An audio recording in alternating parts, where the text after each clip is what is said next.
राधे राधे सभी को। आप सभी का मेरे चैनल पर स्वागत है। इस कथा में हम आपको मणिकर्णिका घाट से जुड़ी कुछ कथाएं सुनाएंगे। भारत देश में धार्मिक स्थलों में कुछ स्थल ऐसे भी मौजूद ही जो रहस्यमयी है, जिनका वर्णन कर पाना मुश्किल होता है। इन सभी स्थलों के पीछे एक प्रसिद्ध पौराणिक कथा अवश्य सुनने को मिलती है। इन्हीं में से एक है काशी के 84 घाटों में विश्व प्रसिद्ध मणिकर्णिका घाट, जहां साल भर चिताओं की अग्नि से घाट रोशन रहता है।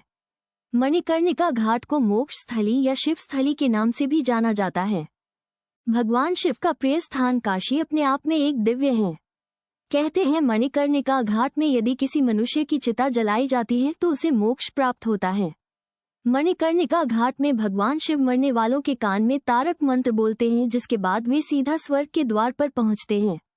मणिकर्णिका घाट का दृश्य अग्नि का रूप ले नजर आता है, क्योंकि यहाँ 365 दिन और 24 घंटे चिताएं जलती रहती हैं। प्रतिदिन इस घाट पर 200 से 300 शव जलाए जाते हैं। घाट के पास ही भगवान शिव और माता पार्वती का मंदिर है, जहां शव के साथ आने वाले लोग पहले भगवान शिव के दर्शन कर फिर अंतिम क्रिया के लिए शव को लेकर जाते हैं। कहते हैं कि इस घाट की अग्नि कभी शांत नहीं होती। सनातन धर्म में पवित्र स्थलों के पीछे एक पौराणिक कथा प्रसिद्ध है। तो चलिए जानते हैं मणिकर्णिका घाट की पौराणिक कथा। मणिकर्णिका घाट की पहली कथा इस प्रकार है। कथा के अनुसार यहाँ पर भगवान विष्णु ने हजारों वर्ष तक इसी घाट पर भगवान शिव की आराधना की थी। विष्णु जी ने शिवजी से वरदान मांगा कि सृष्टि के विनाश के समय में भी काशी को नष्ट न किया जाए। भगवान शिव और माता पार्वती विष्णु जी की प्रार्थना से प्रसन्न होकर यहाँ आए थे। तभी से मान्यता है कि यहाँ मोक्ष की प्राप्ति होती है। दूसरी कथा, यदि बात करें दूसरी कथा की, तो भगवान विष्णु ने भगवान शिव पार्वती के लिए यहाँ स्नान कुंड का निर्माण भी किया था, जिसे मणिकर्णिका कुंड के नाम से जाना जाता है।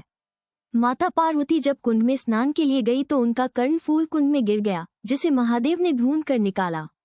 देवी पार्वती के कर्णफूल के नाम पर इस घाट का नाम मणिकर्णिका कुंड रखा।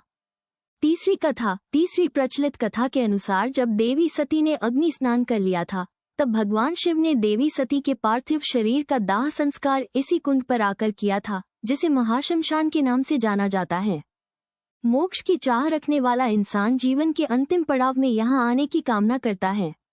तो वहीं इससे जुड़ी एक और हैरान कर देने वाली बात यह है कि यहाँ पर साल में एक दिन ऐसा भी होता है जब नगर बधू पैर में घुंघरू बांधकर यहाँ नृत्य करती हैं।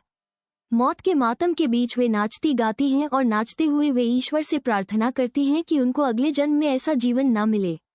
मणिकर्णिका घाट पर शवों के मोक्ष की अंतिम क्रिया, श्राद्ध आदि भी किया जाता है। धन्यवाद आपका। अगर आपको मेरी वीडियो पसंद आई हो तो वीडियो को लाइक करें, चैनल को सब्सक्राइब करें। धन्यवाद। राधे राधे।